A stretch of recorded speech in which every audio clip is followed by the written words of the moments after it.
since I'm playing UT 2004. Hey, okay, I have started. Everything should be running normal. Okay, yeah, it's working. Wait, Trying to hold hit on. this thing on another site. Okay, I'm just gonna. I was gonna get back on Splatoon.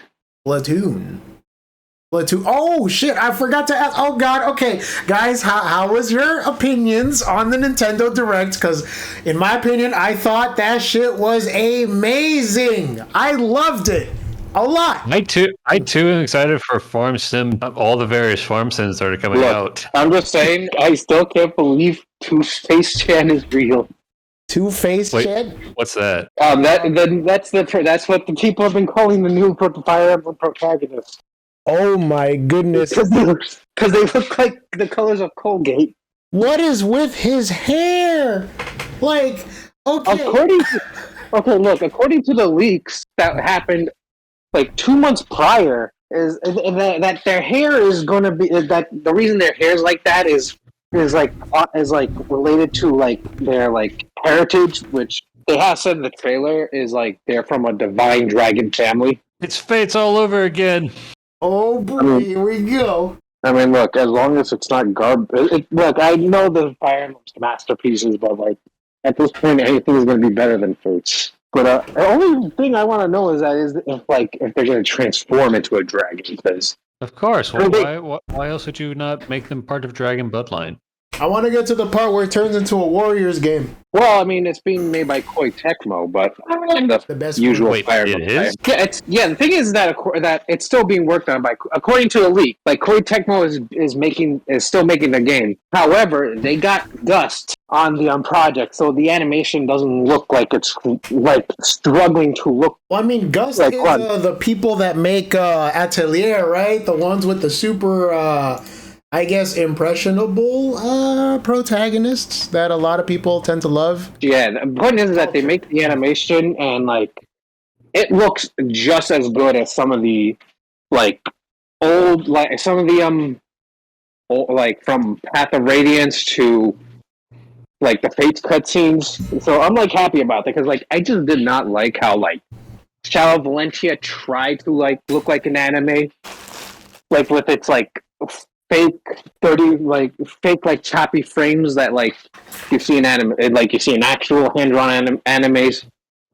But like I'm so hard on it is because of what came before it. Like we got beautiful cutscenes in Awakening and Fates, and then it just stepped down. The locks. And like I'm just hoping that like it get better, but it didn't. And like I'm like I love Three Houses, don't get me wrong, but like it just looks like shit in some cutscenes. Really? Oh, I think so. It's just like it's more like.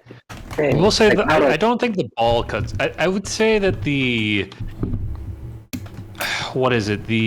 I guess the actual CG cutscenes can look crap sometimes, but the actual in-game cutscenes look amazing. If that makes sense. I will say. Yeah, I will say that. Yeah, the in-game cutscenes look good. It's just that like the CGI ones don't.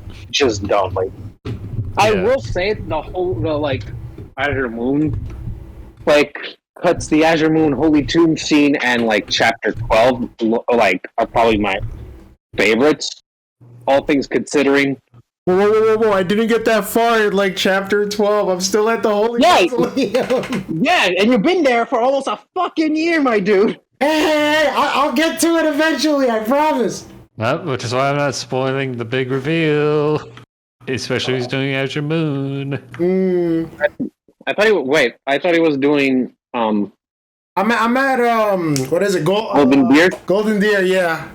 So you're doing the one so I know you're doing that route. I mean the twist is still gonna be the same.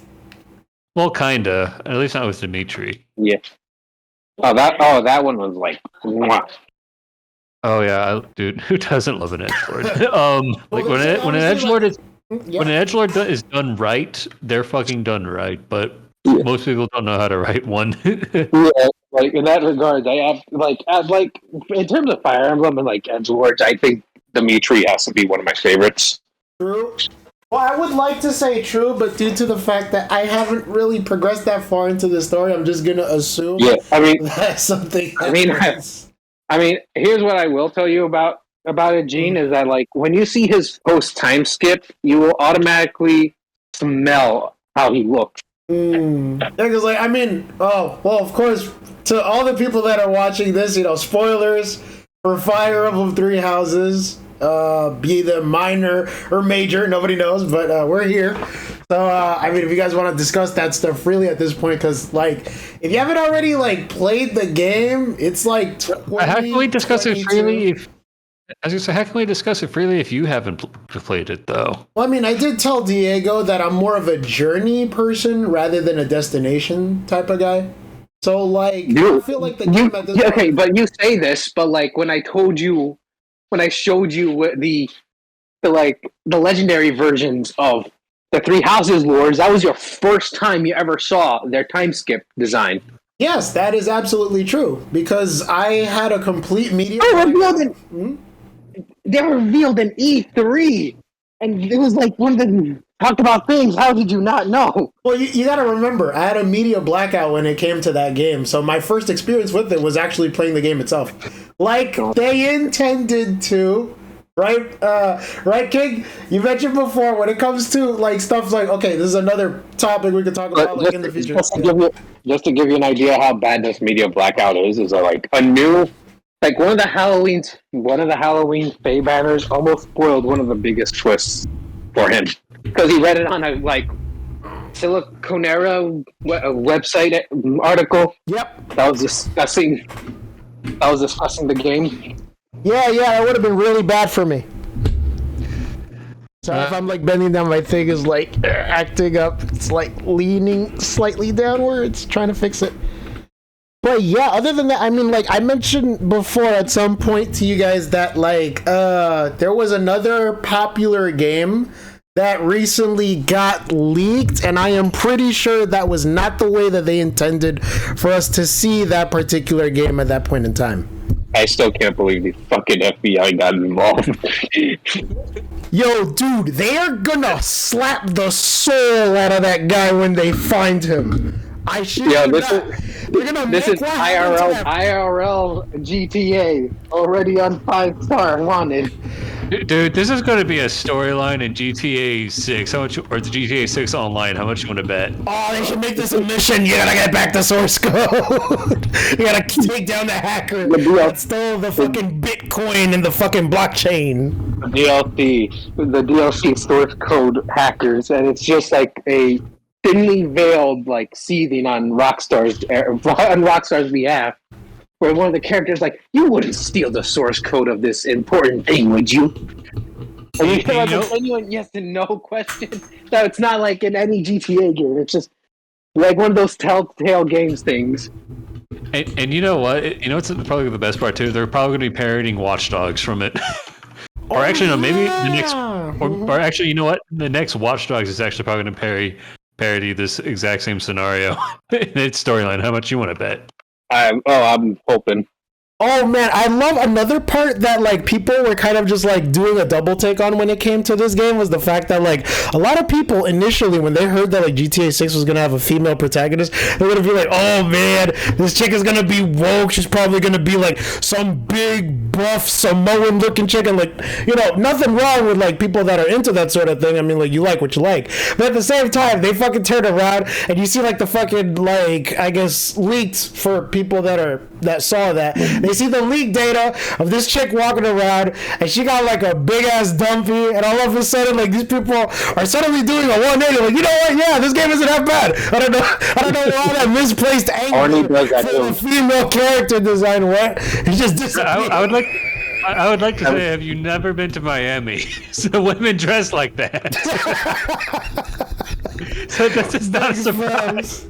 I know women like this. I saw a little bit of it, and I'm like, holy crap. I mean, we had games leaked so, like, way earlier than the intended deadline, but, like, never like this. This is, like, almost... It's almost like that. It's almost like the whole debacle with, like, Last of Us 2, where a week way earlier than intended. Leaks are weird because it's like I don't want to talk about it too much because then it's like, okay, transparency. I'm a dev, so it's like when this stuff happens, it's like it's kind of funny, but at the same time, it's kind of bad because it's like, no, guys, you don't understand. That game was really not ready to be shown off yet. Like, I really don't like the take of the fucking armchair devs coming out of nowhere on Twitter talking about like, I could just tell it's gonna be a really bad game. This is gonna be shit, you know, because I don't understand why the game hasn't even come out yet and they still haven't worked on the art. Like, what does this mean for the game? It's like, yo, that is like on the farthest end of development. When it comes to games, like, most people don't understand that, like, when you make a game, most of the time you're just dealing with systems and how those systems even work. So most of the characters are gonna look like fucking stick figures when they're walking around. A lot of like people don't.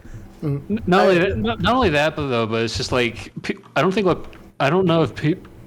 people understand that like developing the tech for games actually takes quite a while. Like, yeah, and like that's the thing I was gonna say. It's like they don't understand. Like a lot of people are just ignorant on like what goes on behind development, even on like good or bad games. Like that shit takes a lot of time and like a lot of effort. And like, and not only that, but okay, so like I know a guy who worked on.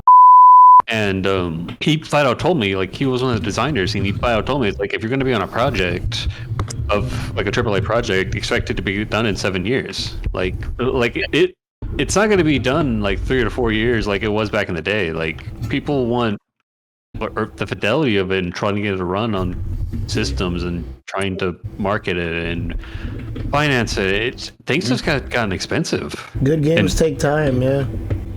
Yeah, it's not even good games as much as it's profitable games.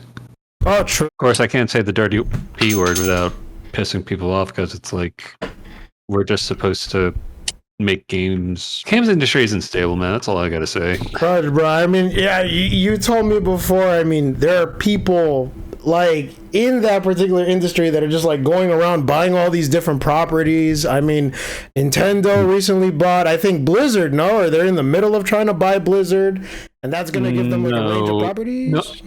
No, so I think it's technically Microsoft bought Activision Blizzard recently. Yeah. And so now... Yeah, so they're in the process of that. I don't know when that deal's going to go through, but I mean, obviously, you have other companies like Embracer buying out other companies. Embracer is crazy, bro. They're like a giant amoeba just sweeping up all these other smaller companies right now. It's kind of like... it's almost like watching a Venus flytrap just catching all the little flies and other insects that just dare enter its like range of death or something. Not saying that it's like a bad thing that all these companies are being like acquired, but it's like, you know, all of this. Well, actually, it's a very bad thing. because what happens is a monopoly. Like It's not really even a monopoly. That's the issue. It's okay. So like, I would have to bring on a guy who actually knows way more about this than I do. But basically, the whole fucking plan is basically they buy out all the studios and only keep the profitable ones, and then just close down the ones that weren't successful. Like it's not a sustainable strategy. Basically, from what I can remember, he basically told me. well, they pretty much trim too much fat. No, not necessarily even trim too much fat, so much as they just get too bloated and they can't support themselves. And then, Okay, that makes sense. Yeah. yeah, like I said, this guy has been doing like research, or not research, but like actual business side of things way longer. And I mean specifically the business side of things. I'm just a programmer, man. I just code shit. My job is just as simple as make thing appear on screen. But yeah, like good luck like telling that to like most of these other people on Twitter that somehow feel like even though they've never studied a day in their life or like went to an actual school to learn the necessary skills to do the things that you do at your job, these people somehow can tell if game development is either going good or bad just by watching TikTok videos. And I just find the whole practice like very eye-opening in the sense that like a lot of these people feel like, I think in a way that like I guess indie games kind of like, or games that are developed by like a team of very few people have kind of made this false narrative to like the majority of people at large, like consuming games, into making them feel like it's a lot easier than it actually is in real life. Oh yeah, I think No. Like- Okay, so fun fact, actually, kind of like the things with like small devs. It's like sure, yeah, like you get a nice story out of it every now and then, but that's not the reality for most devs. Like, Yeah. if I remember right, I think the people who made Angry Birds, Rovio, I think their name is, like, they had like 30 or 40 different failed games on the App Store before they hit Angry Birds, and that company Rovio could have failed, and we would have never had Angry Birds. Like a lot of people, like, I think the issue is that like a lot of people have a romanticized like idea of like indie gaming, but as Of course, you know what? Most indie games are just fucking shovelware. Like, they're like, what, $5 asset flips from the fucking Unity store. I mean, a lot of people don't want to say that because they get triggered, but like, yeah, I understand. I don't care. I'm going to fire takes like a machine gun. Bring it. Yo! I don't care if you get offended. Let's go. look, I'm not defending. Pokemon in any way, shape, or form, but back then when people were like sprouting around like Temtem as the Pokemon killer, I just took a look at this and like people are paying more than $20 for this shit for an early access, mind you. And like that's why I think that like when it comes to like indie titles, like there's some weird romanticized idea that like indie devs are like can do no wrong, or like indie development is far easier than like AAA. It's like a very black and white thing, and like it's not really healthy for like the discussion at all. No, it's not. Nope. Oh god, it's like, I mean, and there's plenty of indie horror stories that people could just kind of conveniently forget. Like, remember the whole? Okay, so I'm gonna remember like way back in like 2012, 13, 14, how Fez was like the Fez creator got all kind of pissy or whatever. Like, does no one ever remember that drama? Like this indie dev just fucking blew up. This is if it should say by anything, this is the first I heard of it. Well, you're probably younger than me. Actually, I think the guy's name was Phil Fish or whatever. I think. Like, I remember there was like some sort of drama, like how he fucking hated. He thought those guys were jerks. I know. He made Fez, right? I think I saw the documentary behind him. Yeah. Yeah. So kind of an ego with the Allison brothers too. Yeah, it's like. I actually saw the other day about like the drama relating to Bendy and the Ink Machine, and like that was kind of an eye opener for me. Actually, you know what? Let's not even talk about Fez. Let's talk about something more recent, Among Us. Like, did people forget like that game was technically abandoned before it suddenly got popular out of nowhere, and they went back to like make more updates? Like, yeah, I love like the double take they made. I was gonna say, it's like people kind of forget like Among Us was not really successful. It was only successful because the pandemic hit. Yeah, it was like, had the pandemic not happened or whatever, it's like, would the game be what it is? Probably not, or it wouldn't have gotten as popular as it did. Mm-hmm. The thing is that, like, this is the weird paradox. Is like, Pokemon fans don't hold Pokemon to high regard. So, like, the new game could have almost exactly what they wanted, but if they find one flaw, they'll continually shit on Game Freak. That's no question. The problem is that they don't practice what they preach. And that's why Pokemon Sword and Shield went on to be one of the best-selling Switch games and one of the best-selling Pokemon games out there, because they could not practice what they preach, despite having shat on the game since reveal and even before it was learned that like they're cutting Pokemon out. If they really wanted to play a different monster collecting game, there's a lot out there, but they still don't want to. I'm not sure how about feel them cutting Pokemon, because it's like one of those things where it's like, yeah, I think people have the right to be upset. I'm not saying they don't, because it's like I have a weird thing with that. It's like, by the same time, you can get upset that like your Pokemon didn't get in, but at the same time, for all the comparisons they make, like Digimon, Shin Megami Tensei, etc., like those two franchises don't even put all their creatures into their games. Yeah. Like, that's true. Like, change. Mm-hmm. Cyber Sleuth, which is like being compared to Sword and Shield, and mind you, I fucking love Cyber Sleuth. They didn't even add all the Digimon, or even some of the like the ones at the time that were like big. And what's it called? You don't hear like a peep out of people from that because it didn't fit the narrative that they wanted to push. Like, don't get me wrong, Cyber Sleuth is a really good game, by the way. But it's like when talking about like the whole comparison things, they seem to intentionally leave some details out. I guess my whole point from it actually is more from a tactical perspective, because it's like, yeah, it's not great for when things get cut, but at the same time, it's like, I mean, how many Pokemon are we up to now? We're pushing nearly 1,000 right now. Oh my god. Yeah, I mean, and not only that, but it's just like, okay, how do you store that data into the game and have enough memory and whatnot? And even if you were to get all the Pokemon, and what features are you willing and you still have? You know, it's just True. It's like I said, it's a very weird problem to solve, because it's and look, I feel like part of it comes from the fact that they kind of dumped Mega Evolutions a little too early. Like after Oras, they were just kind of added in Gen 7 as like an obligation, because there was no new Megas. There was no new Megas in that gen. There was only education. Oras is Omega Ruby, Alpha Sapphire. Yeah, and like they didn't add any Megas in Gen 7. They only pushed new gimmick, which were Z. Okay, so yeah, they didn't add any new Megas in Gen 7. They were pushing the new Z move gimmick, and I feel like having that. It felt like they were just added as obligation, which is very weird. And if you ask me, is that like I feel like some Megas weren't deserved. Like Garchomp was already a good Pokemon.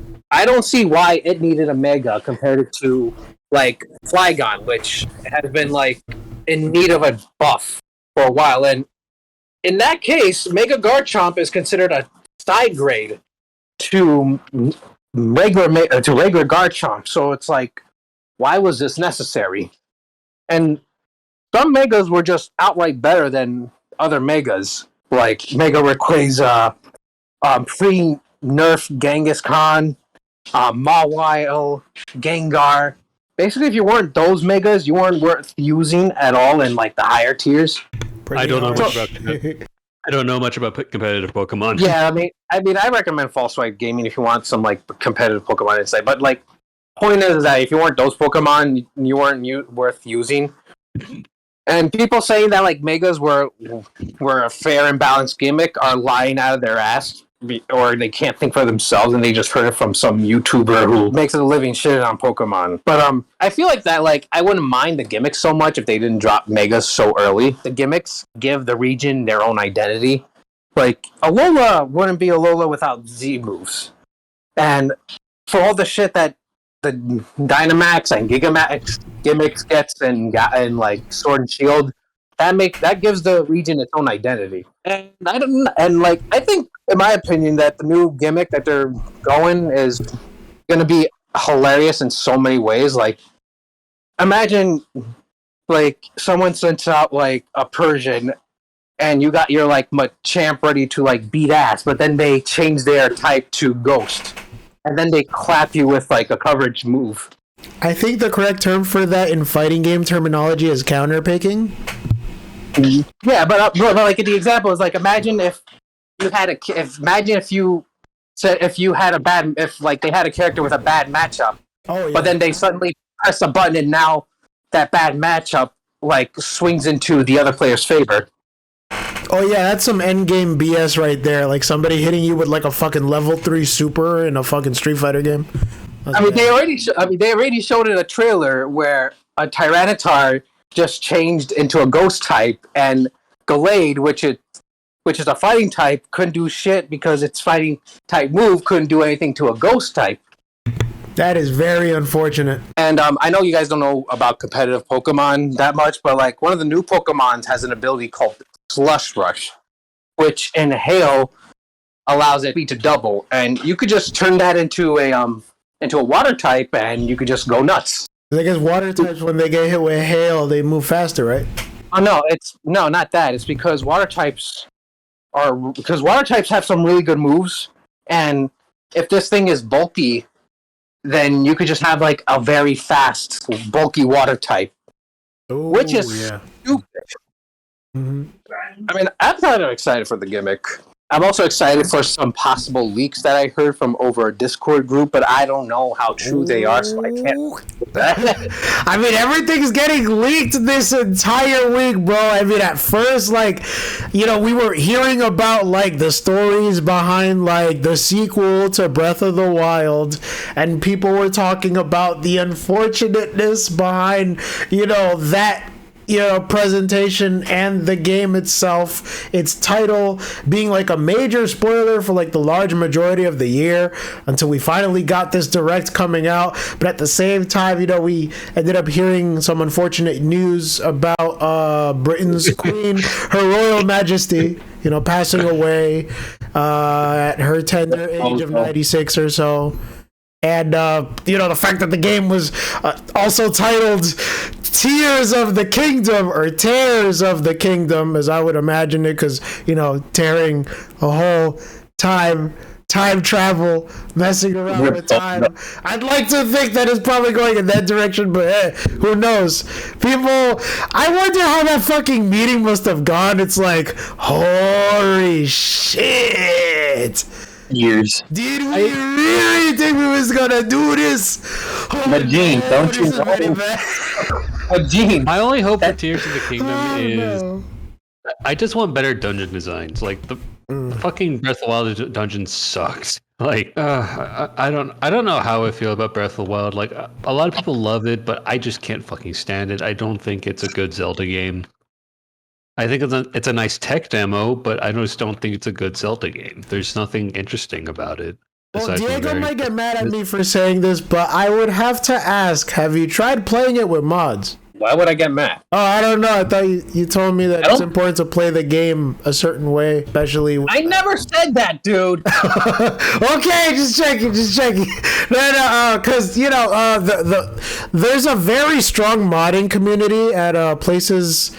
on the internet. I mean, there's if you go looking around, there's people that do mods for certain versions of the game, and if you're able to play the game using, you know, legally obtained ROMs that you dump yourself, you could play them and, you know, have certain benefits to it, you know, stuff like an uncapped frame rate, you know, having it never fall below like 60 frames per second, or other asynchronous stuff like that. I guess a character that looks a certain way, or other characters that look different than normal, that sort of thing. And some people get really good appreciation for those types of mods, especially in games that are highly customizable like Skyrim. They say it's like a wholly different game with mods, but you guys already know that already, because, you know, there's a whole community about people that want to like make changes to Breath of the Wild and create their own custom version of the game that's like 1,000,000 times better, with like fucking Raiden from Metal Gear Rising: Revengeance and stuff, you know. I remember there was one with Shrek in it. Yeah, it's unironically the best mod. I mean, I would have loved to play one that had like freaking let's see, Shiki Ryogi from Garden of Sinners. That would have been a great mod. Oh, I forgot to ask. So, like, King, how goes your trips into the Type Moon universe with Garden? Have you started yet? No, I have not. I know I need to watch it, but it's just the Nasu verse is just fucking loaded. I mean, sure, you could jump into it, but it's just like when you jump in, you're going into the deep end, whether you like it or not. Oh yeah, the deepest, darkest bowels of degeneracy. I mean, like I've been telling a friend of mine about it. He's like a casual fan of fighting games, but every once in a while he'll like dip his toes into like anime stuff. And I told him about like Garden of Sinners. He's seen all of Garden. He's seen I think maybe he's seen all of Fate Zero. He's finished Zero. He says it's one of his favorite Type Moon stuff so far. He liked it a lot more than Garden. And I'm like, yo, Garden is pretty hard to top. That's a pretty, you know, A+ tier movie series with great animation by the ever so talented UFO Table. So they're starting to watch Unlimited Blade Works, Because I know most people say, well, maybe after Unlimited Blade Works, you should go from 0 to Fate Stay Night Original. And it's like, some people turned up their nose in that because, at this point, Fate Stay Night is a very dated anime by Studio Dean that, only adopts like one particular route from the novel itself, makes certain changes that some people may or may not be like happy with. But I thought it was okay for like what I saw, because I'll be honest with you, like I've downloaded Fate. I downloaded the Relta Noir patch translation thing. I haven't gotten around to playing it all the way through yet. I got like days into the story. Yeah. So what was I about to say with? So I actually hear Unlimited Blade Works is actually considered the weakest of the 3 stories. Really? I mean, it's got one of the best girls, Rin Tosaka, in it. How bad could it be? Wait, Unlimited Blade? Or no. Okay, I take that back. It's actually considered the middle one because the general consensus is that from worst to best is the Fate route, Unlimited Blade Works, and then Heaven's Feel is considered the best. But I have yet to read Heaven's Feel. Heaven's Feel is I would strongly recommend if you value this is gonna sound fucked up. If you value your time, just watch the movies. I promise you, it's almost the same thing but different. Like, I mean, if you want more of a visual novel feel, like, yeah, play the game. But like, if you're trying to see like an abridged version of it with more or less the same things happening in it, just watch the movies, bro. I promise you, they're really good animated. They got really good animation sequences. So, like, I have no idea what you guys are talking about, but It's an anime thing. But I do like Nero Claudus, the funny Umu lady. Dude, wait, I forgot that Nero is a dude in the Fate universe. Or not a dude, but a chick. I mean, I played Fate Extra, so I think I have some idea, like, what's going on. I mean, Diego, you're mentioning a spoiler for Extra! But, like, yeah, What, Umu? Is that like some for Fate Nasuverse type stuff? But like, yeah, in Fate, Nero's existence is fucking weird. Behind the phrase Umu.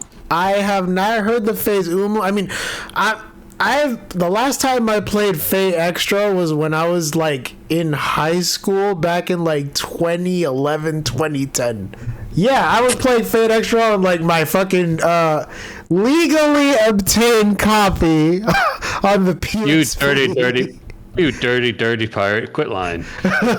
No. For copyright and legal purposes, we have all been playing our games legally obtained, because that would be wrong to just stiff the fucking people that deserve the hard-earned money that we earn in order to properly pay these people for the work that they've done in their games. Because if you believe in a job well done and getting genuine enjoyment that you love out of games that you play, always support the developers.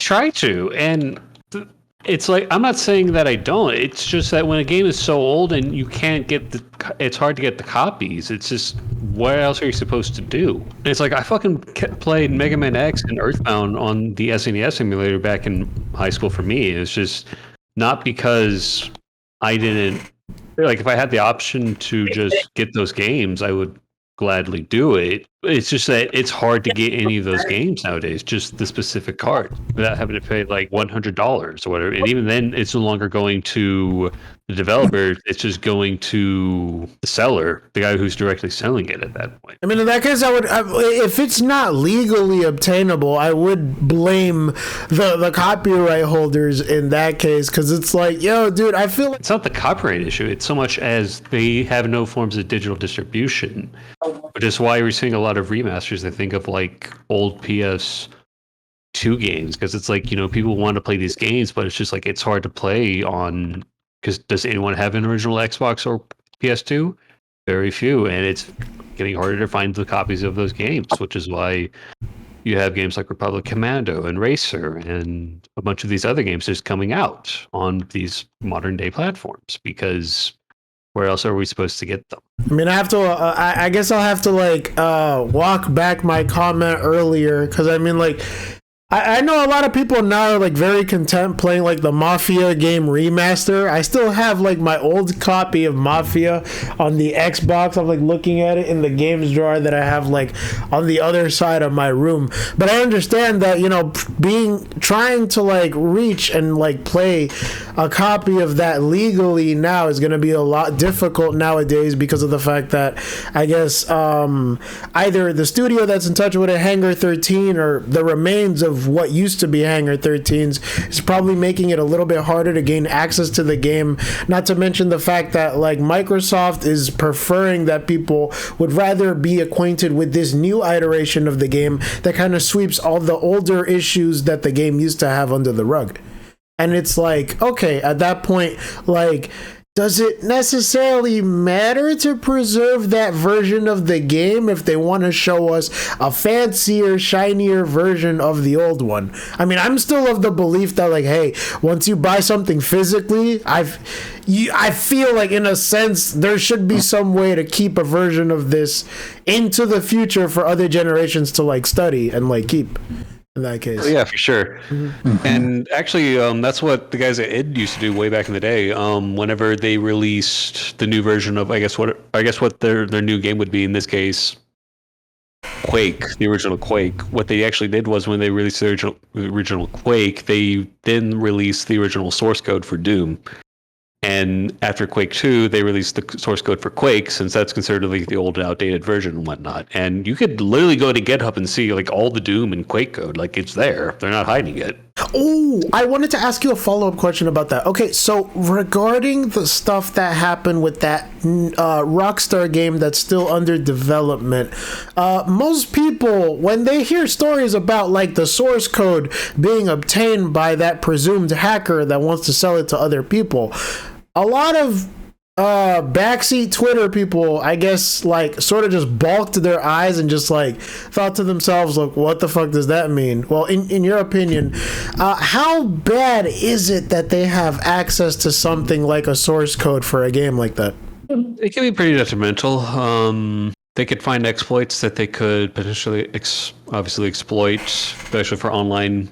Any sort of online interactions. They could find or they could theorize how to break the system. Yeah, that could be really annoying. Yeah, and so basically, whatever sort of say anti-cheat you have implemented just got fucking. They know how it works. They can. They know how to. Yeah, and so that's like the biggest detriment, I think, when it comes to like leak games, source getting leaked. Single player game, I don't see how we can do that much damage, because it's like, well, what are they going to do? Anything.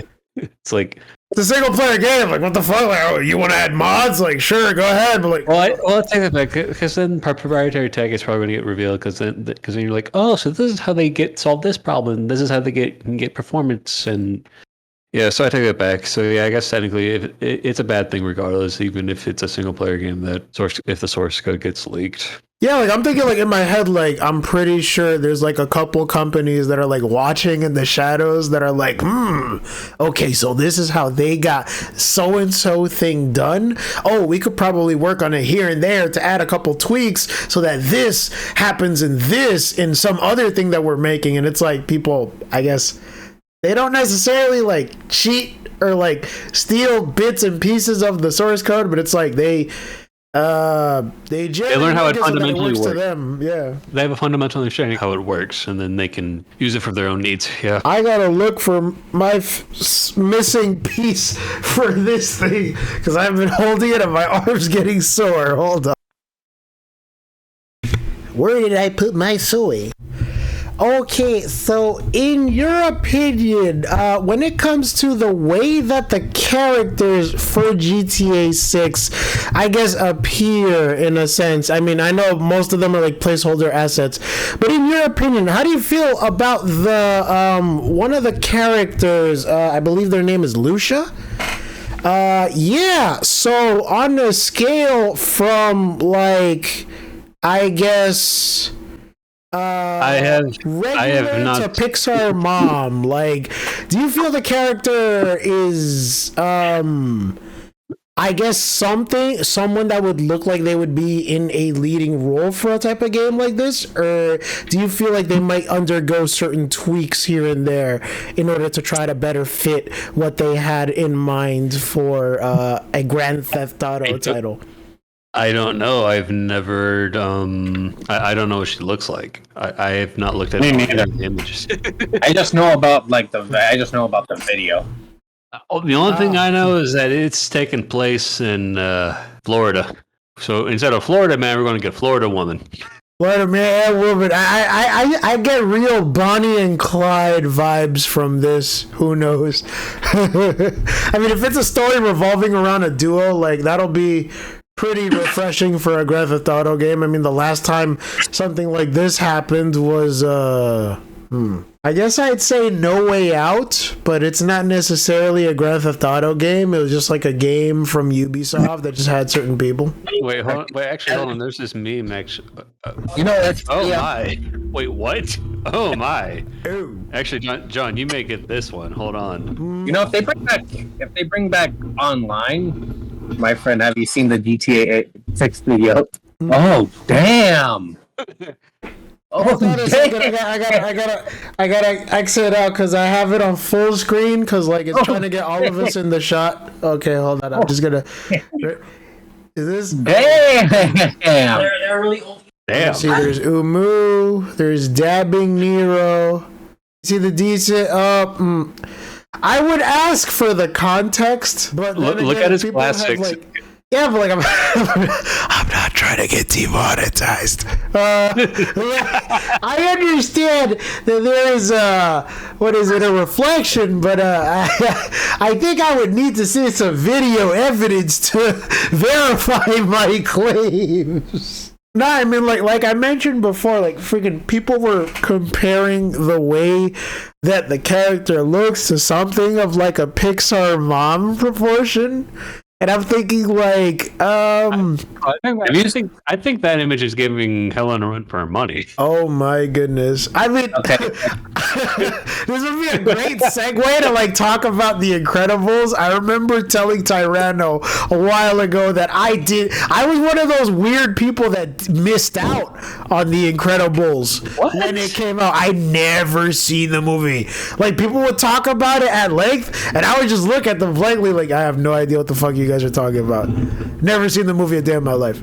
I only know about it through the memes and the fucking one video of Mr. Incredible walking to the fucking like computer and typing in the names of like popular people in the fighting game community and seeing that they all got canceled. But Okay, that's about look. it. I mean, if you saw the movie, you would understand the context of that scene. Yeah, but like I'm telling you that I haven't, so I And You should. It's a good movie. Okay, and when I feel like when people think of Pixar mom bod, they're probably thinking of this, like low key. yeah, But this was a trying to get demonetized, but okay, I'll This was this was an actual short made by Pixar, and like. Bruh, okay.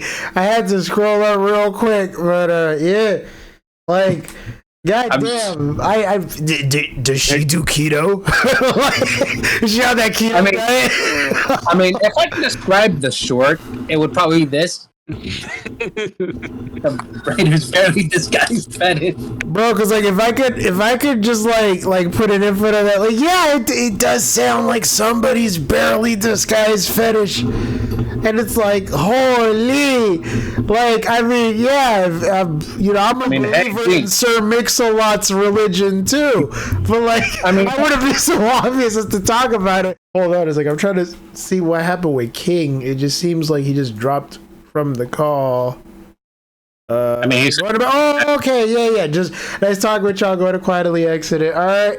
I'll just text him back real quick. Night. But yeah, bro, like freaking okay. I mean, other than like the stuff that was happening earlier with like, you know, most of the hot takes for I guess the sequel to Breath of the Wild.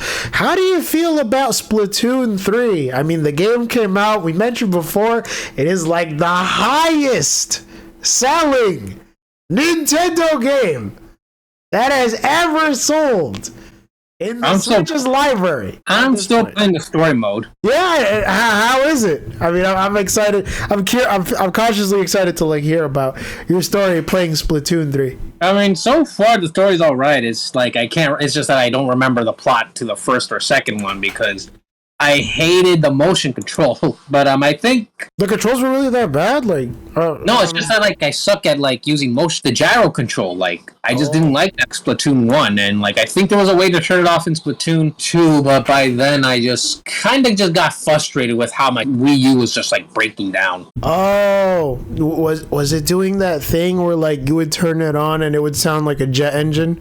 Like, no, like bro, I'm worried that like whenever you start playing God of War Ragnarok, your PS4 is just gonna be like, no, the thing is that like, what's it called? Like, you know the Wii U pad?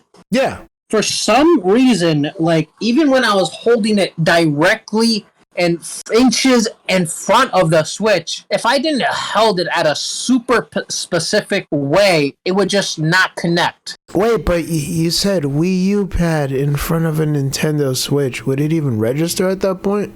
I mean, that's... No, I meant fucking Wii U. Oh, okay. You confused me. I was like, wait, hold on. What? Like... No, yeah. I thought I said... I'm getting the two confused. But yeah, like, because I mean, I've heard rumors that like the first batch or so of like Wii U's that came out, they suffered from drift, and I noticed that that's a thing that happens with stuff like even the PS5 controllers. Like after a while, like they would just, I guess, pretend that there's like phantom movements from like one side to another. But this was like the fact that like hell, like sometimes I'll like grab my Wii my Switch, right, and like I would sometimes feel worried that like if I grab it from like one end, I would think to myself like, yeah, no, that's fragile. Like I would like quickly put it back down. Like, do you ever feel that way sometimes too, where it's like if you really wanted to, you could probably just like break the thing by like holding it from one side, and you're just like, yeah, nah, I'm not gonna do that. Yeah, something like that. Yeah, I got like super scared around my Switch because it's like it's one of those like, I'm a tough guy, damn it. But I saw the Animal Crossing limited edition version of the Switch, and I couldn't help myself. I bought it. You know, my little brother's girlfriend loves it because she's like, oh, it looks so cute. And I'm like, no, it's tough, god damn it. Leave me alone. But yeah, like fucking like I hold it on one side and I'm like, no, this I shouldn't be doing it like this. I usually try to hold it with like both hands, but occasionally I'll just hold it with one and think to myself like, oh no, this might like fucking collapse at any minute or something. And it's like, yeah, I gotta chill on that. Other than that, like, what other games in the Direct did you find personal enjoyment out of? I mean, I like the idea that like the Front Mission games are getting remakes that are gonna come out for the Switch, and they were gonna be in 60 frames, so we could play them as God intended. I actually forgot most of the Switch games outside of like Fire. I mean, another game that came out was like Harvestella, which was, you know, a farming sim, like King mentions. But I like the idea. There's gonna be a part of the game where it's gonna be grim dark and people are gonna start dying, and you gotta fucking save them. But other than that, it's like your average farming sim. I remember there was one where like it like began with the guy just growing his crops, and then like a world-ending evil just awakens, and I joked with a friend like, this motherfucker just wanted to grow crops and the ancient dragon of evil just wakes up. Yeah, a JRPG staple. Who would have thunk? Be like, I think I'll grow corn today. And then like demon from the fifth dimension comes and he's like, God fucking damn it, fucking Wednesday. That's gotta happen to the next Fire Emblem game. Just Fire Emblem Engage. He's like, I just want to live a quiet life. If you think about it, all year the main protagonist lived a quiet life for years because they were in stasis. Like they dead ass overdosed on Pepsi.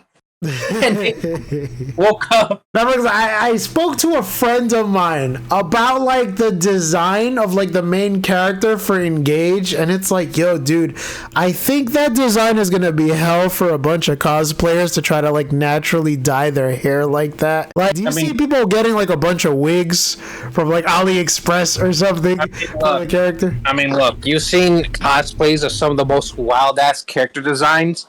I don't think all year is gonna be like too much of a challenge for these people. Like you got them like cosplaying as like League of Legends characters and like Final Fantasy characters. I don't think it's gonna be too much to ask. Shout out to Seymour Guado. This guy's hair is something that you just have to see. There's like these weird tresses in his hair that are just held in midair somehow.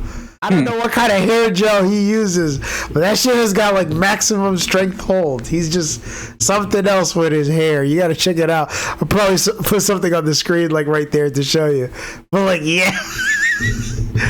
He's quite the odd character. Play Final Fantasy X. It's a really good game. Let me see. How you feel about let me see. I think there was also the Kirby game, the remake, that was also coming out soon as well. It looks fun.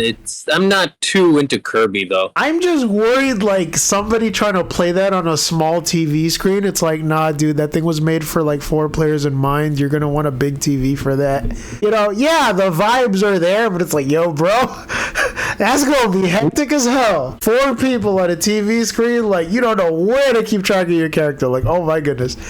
I wonder how the difficulty of that game is going to be balanced. Is it going to be balanced for 4 people in mind, or is it just going to be like a thing that you could just steamroll with your pals? They could balance it for like 4 players, because like I know certain games with like multiplayer, they do balance some things out. Like, but I guess that's mostly beat 'em ups where like the enemies like have less health, but they're more frequent. Wait, bro, you're forgetting about another old school 90s run and gun game that a lot of people have probably played at some point. But if you're still playing it at this area in your life, but it's like, yeah, welcome to the channel. You are definitely one of the real ones. I don't know if you remember Contra Hard Corps. A little bit. It was a Mega Drive game. I think it was either on the Mega Drive or the SNES, one of those two.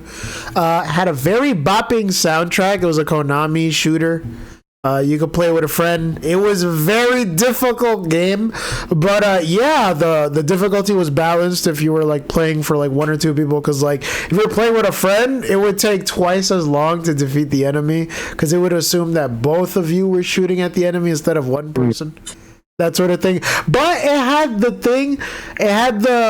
what do you call it, the upside that like if your friend were to like, I guess, take like damage that would like incapacitate them, you could like revive them by like getting near them. And it's like, oh, that revive mechanic was a thing that like the game was sort of intended to like go through, because like there are a lot of bullet hell patterns in a game like that. It's a run and gun, but you know, has some elements of bullet hell. Speaking of bullet hell, bro, you know, I heard a rumor that there is supposedly another Toho game in development. How you feel about that? That sounds interesting. Are you ready for more fantastic MIDI music? I think they had like a well, it wasn't on the direct, but like I do know that my friend was watching a thing that like showed a lot of like old school style shooters, and they had a thing called Rise of the Triad, and Rise of the Triad, that's a popular shooter in the 90s, no? Yeah, it's going to be remastered. And there was another one he showed me called Compound Fracture. I know it's a dinosaur shooter, and I actually think I don't know if it was, I mean, this was probably in the State of Play or something shit like that, but I remember seeing stuff for Exoprimal. Oh, that game won an award along with Wolong. Wolong Fallen Dynasty. It's like one of those like Dynasty Warrior, Neo, Soulsborne games that Koei Tecmo's working on. Apparently, people are having trouble trying to fight Lu Bu in that one. It's supposed to be a game based on the fall of one of the dynasties in like the Three Kingdoms era China, but it's played from the perspective of a Souls game instead of a Dynasty Warriors one. and one of the people you can fight in it is Lu Bu. But people are complaining, I guess, about the leveling up aspect of the game, where it's like, if you don't defeat enemies for a long enough period of time, you'll actually regress in a level. So I guess the idea is for you to like keep fighting enemies as long as you can, so you can retain your level up type of thing. But people are like complaining like, oh man, like in order for you to like even stand a chance against them, you have to grind in a certain area. And mind you, there's a demo that's running right now that's supposed to last like a couple of days or so.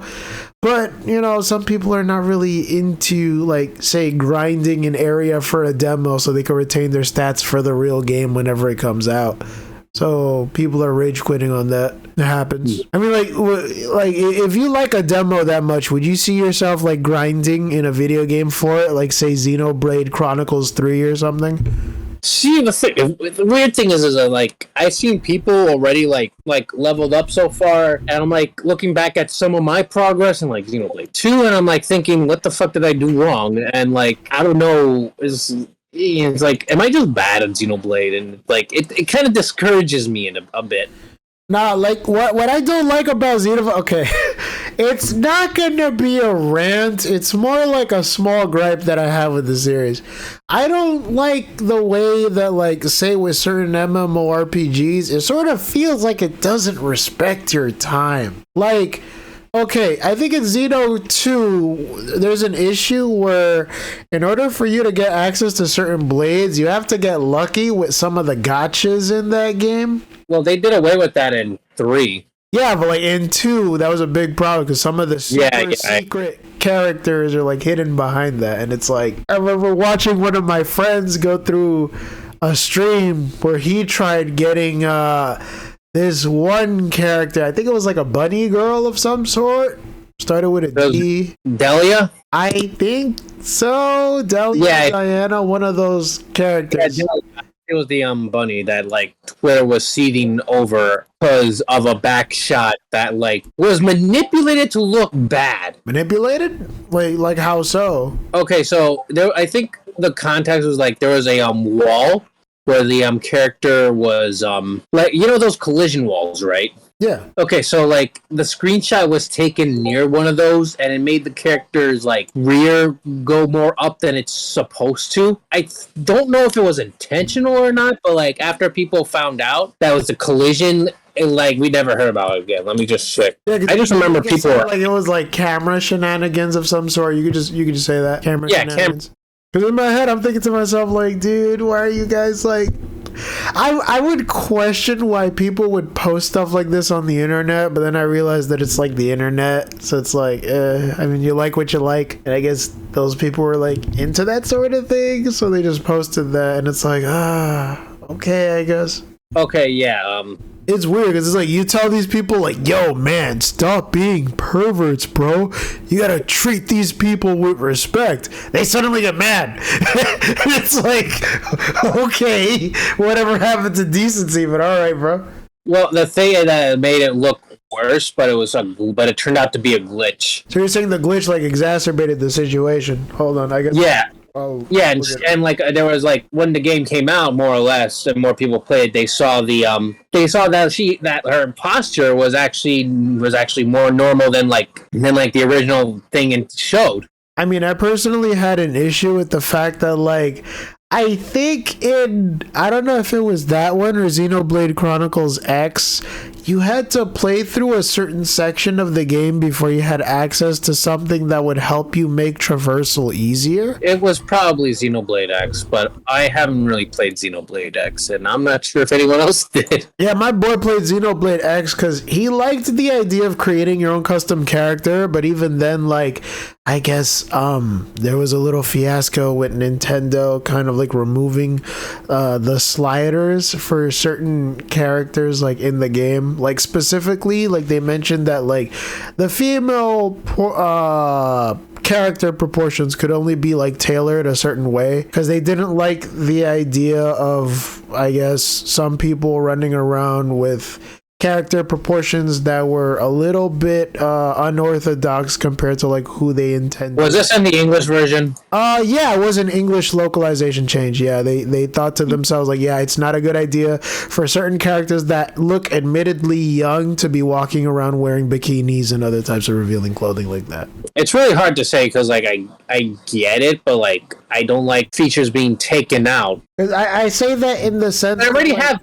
yeah. I already have bad like vibes with that type of shit because I already told you how so many features were taken out of Fates, and like we never got any DLC post like Wave 2. I think I don't really remember, but like while Japan gets all that, we get less content. I think you mentioned there was a part where like the characters would spend time. I don't know if it was in a haunted house of some sort, but some of the characters end up changing into different clothes, and we didn't get that here. Yeah, something like that. But also, it's even more disingenuous to me, at least, is that after one of the big DLCs, they stopped localizing it. However, what they didn't localize were DLC maps of Halloween and like I think a yukata type of thing. Those two maps. Wait, you might want to explain what a yukata is to the people that don't know. Is that like a traditional clothing? Yeah, I know. I'm just like translating it from the person that doesn't know shit about shit. I'm just thinking like, okay. A yukata is like a traditional Japanese clothing. They usually wear it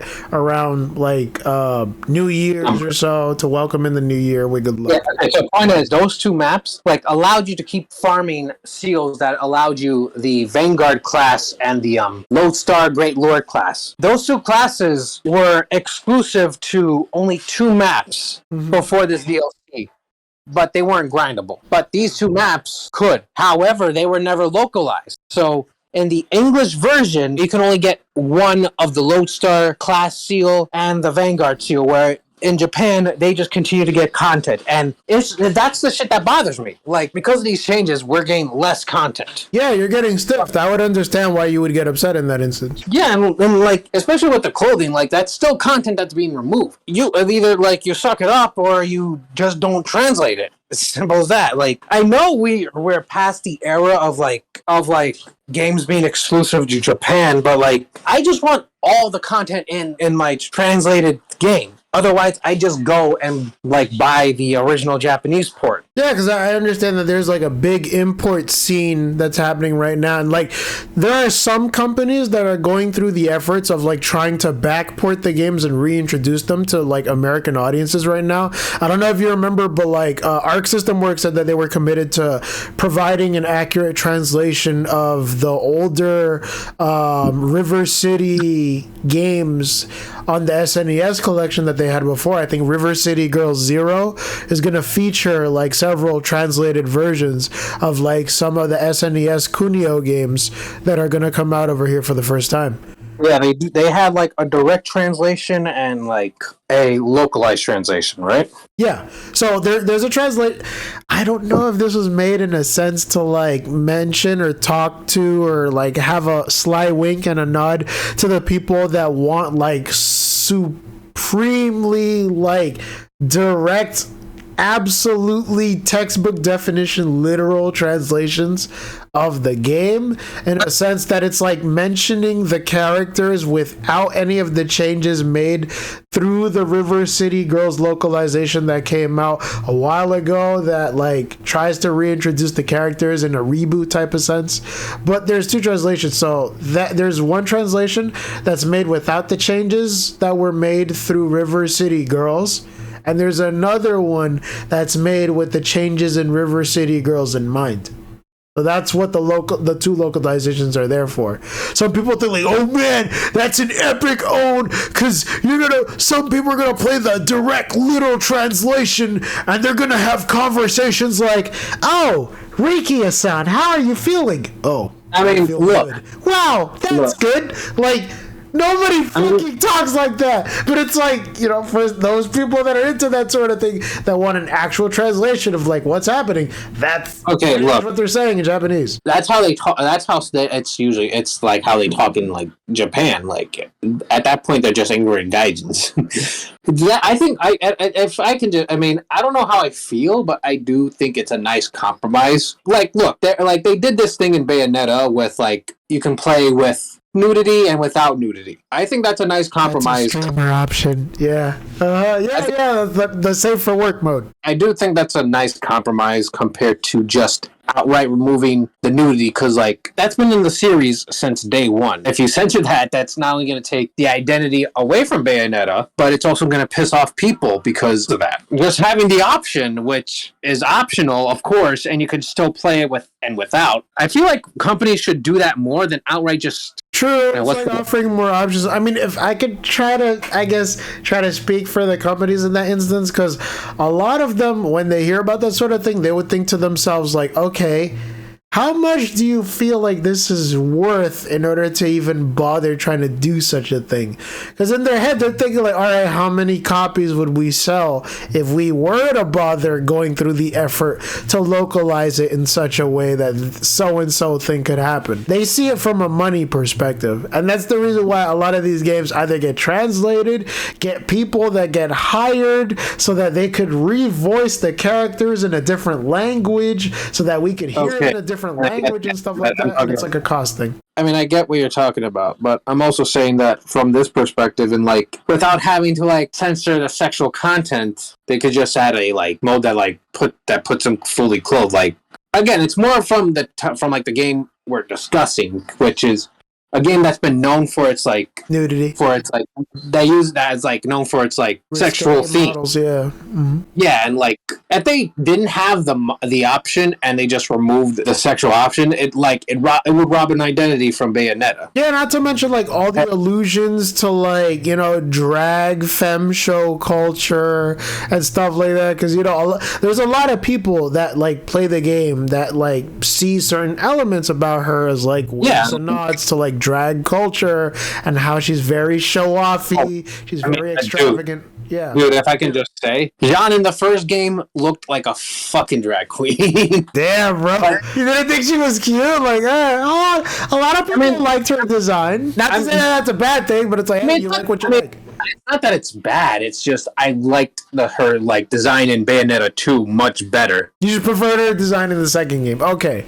That makes more sense. Yeah, but I'm telling you that, like, yeah, there's allusions to drag queens, and like even Bayonetta had that like goofy ass like beehive hair. I thought she had a very like high ponytail, and then people, I guess, like they ran with it, and they were like, okay, well, like being able to braid something like that is gonna be tough. Okay, but like, okay, it took me. Okay, here's the funny thing, and I don't know if anyone's gonna agree with me, but I still think that the beehive's a bit goofy, but like when you look at her from the back, you kind of get an idea what they were kind of going for. Because I mean, maybe it's just me going like nuts from me trying to like platinum some of these levels, but like the way her hair is shaped, and it kind of looks like a witch hat, if you could see it.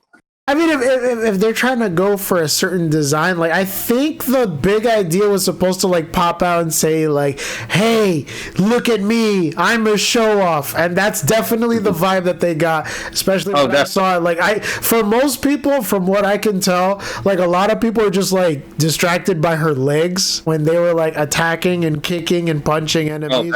Yeah, like the fucking, the character designer did their job, right?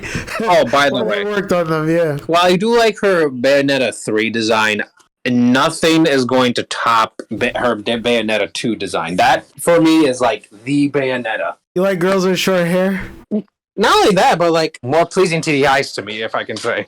Okay, in that case, I gotta ask. Okay, so how do you feel about tomboys? They're nice. Like, I know some friends who really love tomboys. So would you say characters like Sakura in Street Fighter are like tomboys, or would you feel like those are just like stereotypes of what people believe tomboys are? Nah, I think she's a tomboy. I mean, she's got the short hair. Like, most of her feminine traits are like the outfits she wears.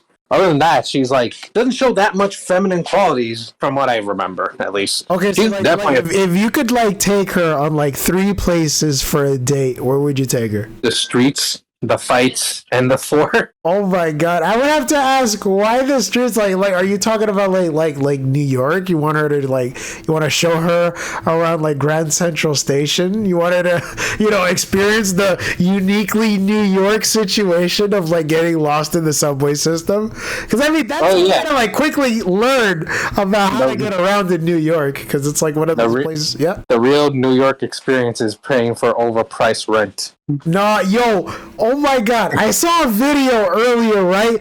There are people that live in these 1-bedroom apartments for $650 a month. And in my head, I'm thinking like, yo, why would you put yourself through something like that?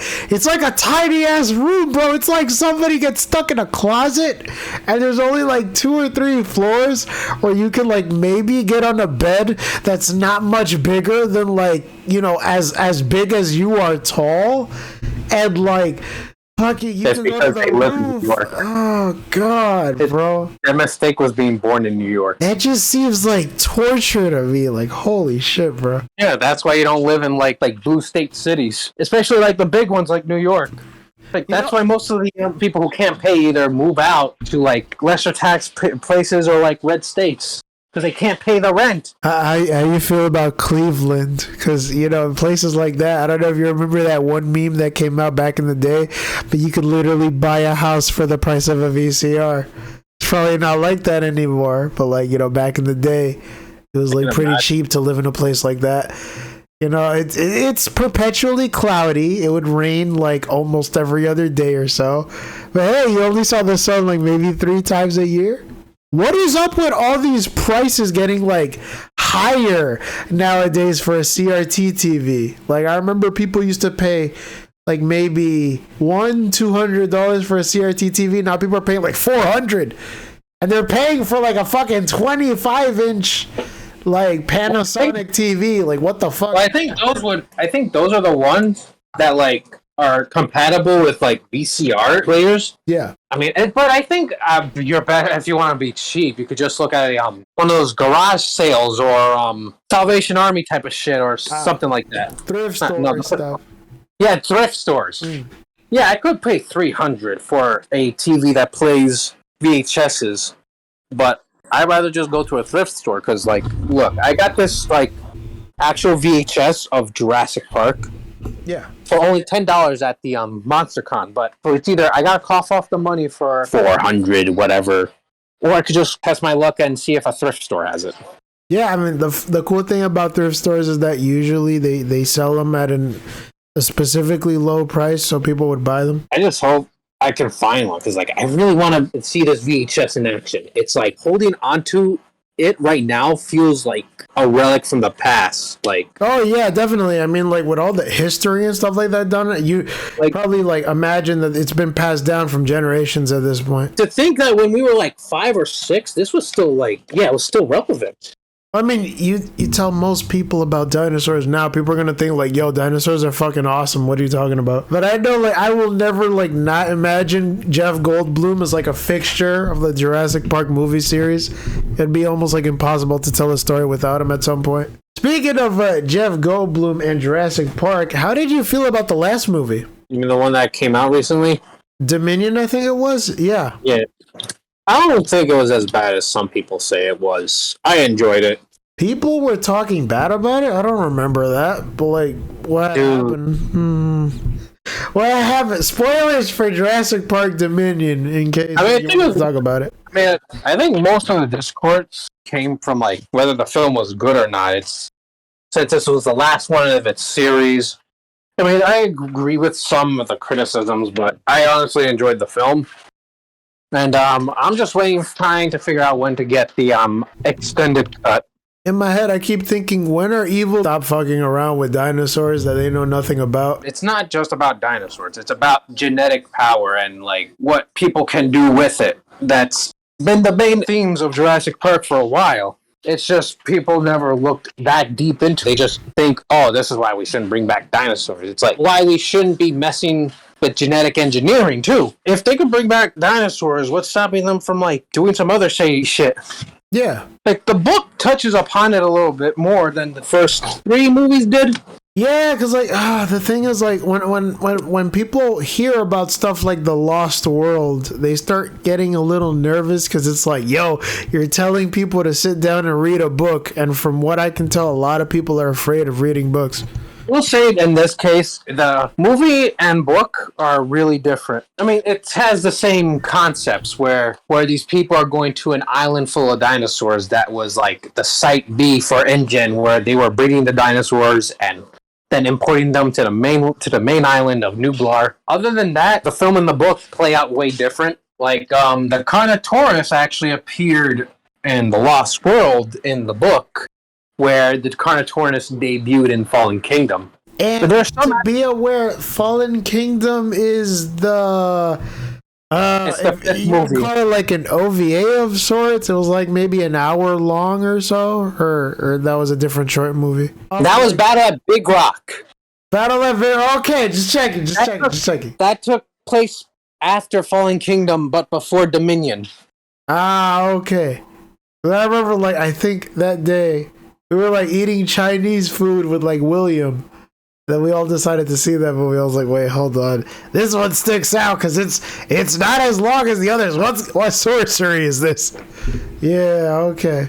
Yeah, I was just checking because I just remembered a flood of memories just came rushing at me about Battle of Bidrock right now, and I'm like, okay, that was the if it was an anime, I would say that was like the OVA segment. Yeah, pretty much. Like pretty quickly. It's mostly to show like a little meat before Dominion, and of course then COVID happened. Oh yeah, some elements of the book, like little bits and pieces, weren't explored in the original 3 that the World Trilogy did like dabble in a little bit. I think so did the cartoon show that they made called Camp Cretaceous, which it's a little weird to point down. Like the beginning of this, like season 1 takes place during Jurassic World. Then, like, season 2 and 3 take place, like, a few months after. And by the end of the series, I think Fallen Kingdom, like, happens. Or, think of it like the Clone Wars in the continuity of things. That's, like, here's what's happening while the main movies are happening. Ah, I see. Yeah. Like an interquel type thing. Speaking of interquels, are you gonna get around to like ever watching the Clone Wars for Star Wars at some point?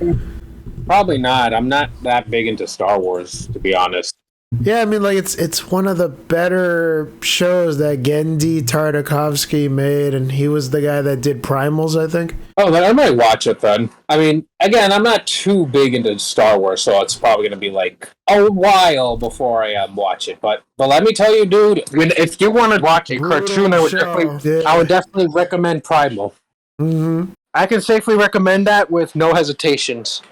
Yeah, people say it's pretty grim, it's pretty dark. I'd say it's pretty grim, dark, it can be brutal at times. Like one of the few rare adult cartoons that actually earned the title of adult cartoon. Oh hell yeah, hard R rating. Things die in that one. I'm a little hesitant to call it D because then I'll be sounding like a shill, but it doesn't dumb down anything compared to shows that feel like they have to explain what's going on and what the characters are thinking. Yeah, that can be annoying at times. It's it just chips away at what's happening in the story per se. I think Dragon Ball had a problem with that at some point. Well, I mean, speaking about freaking narratives and I guess emotional arcs, we're just reaching another one right now with some of the later developments happening in the story of something called Mario Strikers Charge. How do you feel about Paulina and Diddy Kong showing up, baby? I mean, it's cool, but I don't plan on buying Strikers. But bro, Paulina. I mean, that's nice. I wanted her to show up. She's one of my bad favorites. Yeah, but I wish she appeared in a better title. Oh, damn. I didn't even forget to say that, but okay. I feel like it lost some of its edge, if I can say, Really? I mean, you did tell me that the music for those games were really good. Yeah, I was talking about the first 2. I haven't heard the music track for the third one, admittedly, but Again, I just feel like something's missing from this game. It's the characters, more characters. I mean, the characters are there. It's just it's missing a certain flair. I guess I'll probably have to like talk to you about that a little bit more when I get more hands-on time with it. I mean, like I've heard from like a friend of mine that like he had a pretty good time like playing the game so far. He was like eagerly awaiting like Paulie and like Diddy Kong to show up, so they're pretty happy about it. At least I'm not sure.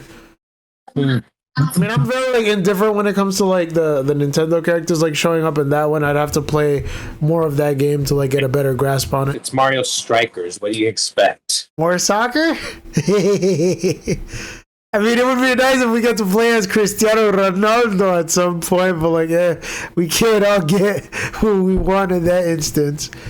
I mean, who knows who else they're gonna add at some point in the future? I'll just be waiting in that case. But other than that, like, how do you feel about the news for like the new Mario Rabbids game? I'm so amazed that game looks great. It's Mario Rabbids, bro. It's like XCOM. It's like the closest thing to the Western equivalent to Fire Emblem. I can at least say I didn't expect Bowser to get in. I don't know. I always thought of Bowser as like the big kahuna. It would be strange to have a Mario game without him. He's whatever the story needs to be. He could be like an ally in one game and then like the main thread in another. I don't know, man. One of these days, I want him to get into a big monologue. He's like, I've been so much all this time. I just want you, Mario, because that's your real name, to understand that every time you become the light, I'll be the darkness. Just like in Kingdom Hearts. Oh man, speaking of Kingdom Hearts, do you feel like there's a rumor that's going around that we might get more information about Kingdom Hearts 4 at some point next month? Do you think that's true? I don't know, but I kind of hope so, because I'm just not really feeling this one. You don't like the idea of Sora working an actual job at a Starbucks or something and paying rent? It's more just me being like concerned about where the series has been heading. Dude, I guess. I think he's jumped the shark ever since Kingdom Hearts 3. Like, the game didn't end the way we expected it to, and they just deliberately extended it to add more video gamey Nomura bullshit to artificially lengthen the story. Oh, who are the people that never were? What's the point of Patient X? Who is Lu Zhu? Things like that. It's like, bro, nobody gave a fuck about that in the beginning. But because you made like 6 other side material things, now we gotta add that stuff in here. And it's like, bro, for like, real? Look, like, for me, I just wanted to see Sora, Kairi, and Riku finally go home. That's the fucked like, up part, because they did go home, and then Remind changes the ending. So even though they went home, they only stayed there for a certain period of time, and then they gotta go out again. The streets called them to action once more. Like, maybe it's just my nostalgia talking, but like, it felt like they put more effort into like the Pixar worlds than they have with the entire story, and especially with the other worlds. I mean, oh hell yeah, bro! They got paid to like make sure that the Pixar worlds were accurate as fucking possible. Not only that, but they didn't retread storylines. I love the part where like in fucking in the Frozen storyline, they actually get these people to sing "Do you want to build a snowman?" without actually singing it, and having the Anna girl like have a fucking monologue about her sister instead.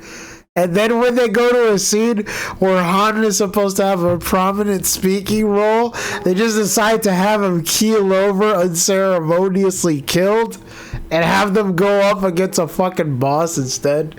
Yeah, that's what I didn't like how like the Disney villains were handled. It just felt like they were an afterthought, except for like Randall and the whatever happened in Big Hero 6. Like Mother Gothel didn't appear that much, and like Hans barely appeared or even fucking talked. He never even talked. They couldn't afford it, bro. The budget, man. You gotta remember they have a certain budget.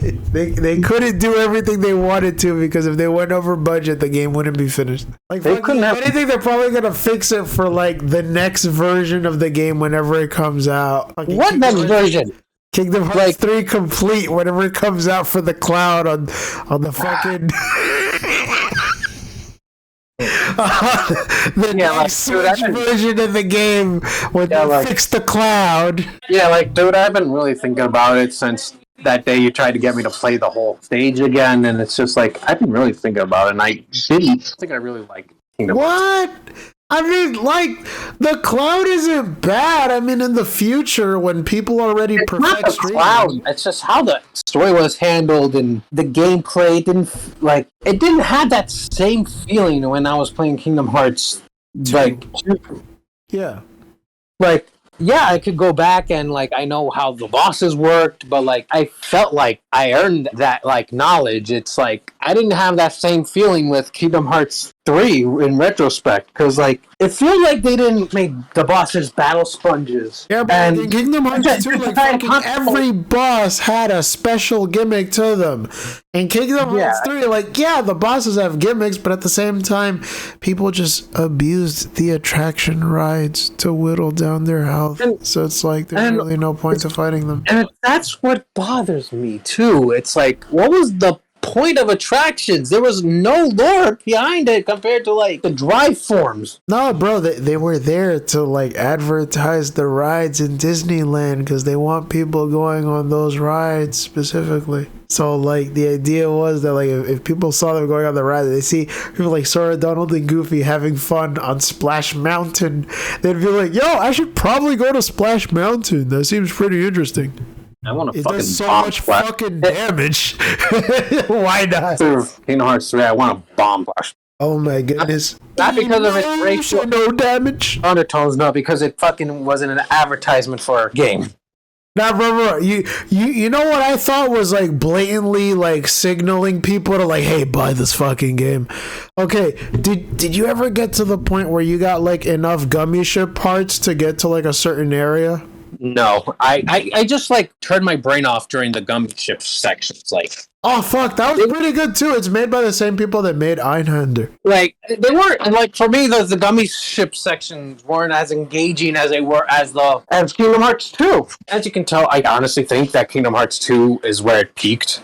The pinnacle of the game series. Yeah, I'd agree with you, because, like, fucking the battles were much more interesting in that game. Like, they fucking pulled out all the stops for it. And in 3, it just felt like more of the same. And they experimented with the revisits, especially involving the organization. Well, I mean, okay, to be fair, like, I felt like Remind did more with those than the game proper itself. Like, in a sense, I would feel like the third game felt like a fan game version of its own game, if that makes sense. Very wish fulfillment-y. Oh, guys, let's have Roxas fight Saïx, but have him wield 2 Keyblades and do way more damage than the main character. Like, what the fuck? Like, yo, I know there's a power disparity between Sora and Roxas, but making him get so fucking powerful to the point that this dude is like endgame tier, like this guy could be like a fucking Marvel hero or something doing damage against Saïx made me wonder, like, yo, what the fuck am I playing, bro? Yeah, I don't know. I mean, I do think it's funny that they made Donald Duck the strongest mage in Final Fantasy. Yes! Zeta Flare is a fucking thing. Spoilers for Kingdom Hearts 3, by the way. Yeah, bro, like, this guy, there's only like a handful of users in the Final Fantasy universe that can use Zeta magic. And Donald Duck just whips it out like nothing. So, I've been saving my MP for this. It's like, oh, no wonder you were stingy. He's like, I'm going to put what is a pro gamer move. And Billy's like, Donald, no! It's Carnage! And it just gets cut off. Like, oh, no. So, yeah, bro, like, what else did you not like about Kingdom Hearts 3, in your opinion, that you felt like they could have changed? Just in general, like, the balancing of things. Like, enemies have big fucking HP bars. It doesn't feel like they're doing anything. It feels like it's just there to, like, not to have Sora, like, kill them in 1 or 2 hits. Because he could take chunks out of those really fast. Especially with the fucking attractions. I feel like that's why they even had big HB bars anyway. Just remove the fucking attractions. Yeah, like, bro, with the way that they were hyping up Aqua to be some sort of like all-seeing master in this game, they really didn't do much to show what she was capable of. You just sort of like hung back in the distance, like helping out Sora every once in a while. It's like, they call her Master Aqua. Maybe, I don't know, show her doing master type shit. Like, what the fuck, man? I don't know. That gave me a serious case of the blue balls. I was expecting her to do more. She was just there to appeal to people who want to see girls get Norded. Oh my goodness. I remember that one video that was popular. It's like, Aqua got Norded. What does that mean? It's something important. You just gotta play the game. It's like, wow, okay. Very specific. Yeah, play the game. All them before 3. True. Speaking of things that are true, I guess all y'all should sound on the comments below things that you liked or didn't like about the fucking Nintendo Direct. Like, oh man, there were a bunch of like ups and downs in it. Another thing that I didn't like is that like the summoning. I felt like the only good ones were like Ariel and like Simba, but not only that, why would I bother using those summons when I could just use one of the new Disney attractions? Exactly. It's like they cut them off purposefully because it's like, yo, in my head, like I've wanted to use like some of the other weapons, but it's like the attractions do like free hits. So it's like, what's the point of even like switching to different weapons? Even though the other weapons actually do more damage than like the main Keyblade spell form combos. So it's like, that really puts a lot of people in a weird predicament. But like, yeah, bro, like that shit was like heavily unbiased. And I don't know if you ever got around to like, you know, doing some of the secret stuff, like collecting ingredients. What pissed me off so much about the attractions? What?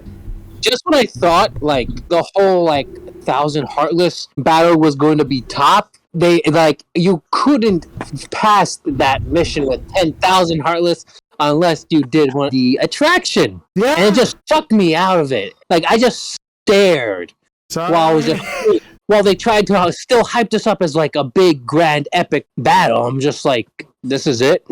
So real. Keep using this one move several times. Yep, we know. And again, there was a single. I mean, and funny, and like this is the only that the whole attraction thing has been relevant. They did not do any type of foreshadowing or lore thing with it. It's just there, and that what pisses me off about it. It's just there, and they pretend it's always been there. You know what else I think was pretty suspect? Every single time the Demon Tower showed up. For all the people that play Kingdom Hearts, if you know, you know. But like for some reason or other, they treat this thing like it's like the fucking dreaded enemy to face. Like, holy shit, you go up against this thing, you're gonna die no matter what. Oh, it's bad. This and that. It's like, yo, I mean, if I go up against it like 3 times, there's a pretty good chance that I could survive. And that like people that get swept away in this fucking thing will live. But it's like, oh no, every time like Sora goes up against this thing, bad things happen. And it's like, oh shit, is this supposed to be like a metaphor for fate? Like people are trying to draw that conclusion, like, oh, maybe every time bad things happen in Kingdom Hearts is because of the Demon Tower. And the memes started showing up. Supposedly it's like an omen of bad things to come. Yep, definitely. Okay. If I remember correctly, like, spoilers for Kingdom Hearts 3, Kairi gets swept away in one of those things? I can't tell you. I only remember like things that just pissed me off about it. Yeah, and I remember there was an issue where like freaking we got a story mistranslation where like Sora was complaining like, I don't understand. I just wanted to go home with her and Riku, cause like we're friends together and shit like that. But in America, they turned this so that, you know, Sora would have more caring feelings about Kairi. So he would say something to the effect of, I don't understand. Like, we're out here fighting to stay alive and she's all out there alone or some shit like that. And it's like it made you want to like take care of her in a sense. And it's like they're like silently nudging people to believe that Sora cares about Kairi like that, when in Japanese he cares a lot more about Riku than Kairi necessarily, but she's also just like a friend that he doesn't want to see like go through bad stuff either. But it's a cultural thing, I guess. I mean, I think another point where I'm just like a little deflated was during the Big Hero 6 world, where after you beat that big T-Rex Heartless, like the scene after is just like they tried to play it up as like, oh, there was a T-Rex Heartless. I almost forgot. Yeah, like they tried to play it up as like it just took me out of it a little bit. But the scene after like picked up. I gotta like re-look at the scene. It's been a while since I played the game at this point. It just felt flat. Like, you know how like in some of the first visits in Kingdom Hearts 1, they just played like a book notes version of the movies.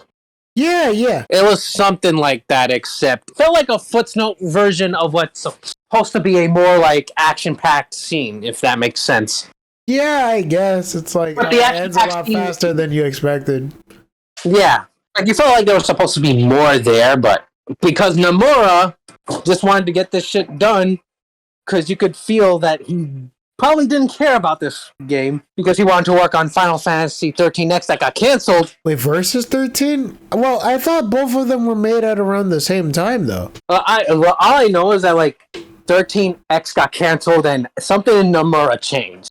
Yeah, like when he made 15, he was like, fuck, Versus 13 is gonna fall through. This is not gonna work out well. We might as well just call it 15. Like, I swear to God, like, after Versus 13 just got canned, something in that man changed. Yes. You could see it. You could see it about that. He was very upset about that. You could see it within, like, how Kingdom Hearts 3 turned out and how the direction of, like, Final Fantasy 7 is turning out. I mean, there's been references to Versus 13 in that too.